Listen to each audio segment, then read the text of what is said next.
ఈరోజు మనం రసం రైస్ చేసుకుందామండి. రసం రైస్ కోసము 1 కప్పు రైసు, 1 కప్పు పెసరపప్పు, 1 కప్పు కందిపప్పు అండి. ఇది నేను చెప్పే క్వాంటిటీ అయితే 5 పీపుల్కి ఫుల్గా తినేయచ్చు అండి. ముందుగా ఒక హాఫ్ అన్ అవర్ ముందుగా నానబెట్టి వాటర్ అంతా తీసేసి దాంట్లో ఒక టమాటో, ఒక ఉప్పు, పసుపు వేసేసి ఒక 1 లీటర్ వాటర్ వేయండి. 1 లీటర్ వాటర్ వేసేసి కుక్కర్లో ఒక 10-15 విజిల్స్ వచ్చే వరకు వదిలేయండి.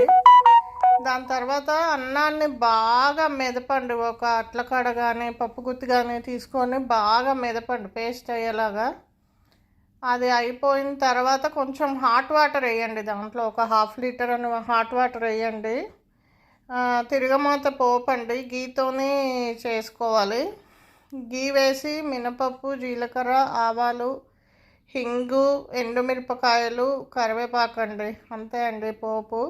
నేనైతే క్యాష్యూ నట్స్ కూడా వేసాను, టేస్ట్ బాగుంటుందని చెప్పి.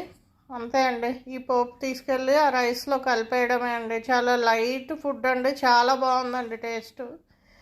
దీనికి కాంబినేషన్ పాపడ్ అండి. అంతే అండి, చాలా టేస్టీగా ఉంది. తినని వాళ్ళు కూడా తింటారండి ఈ ఫుడ్ అయితే.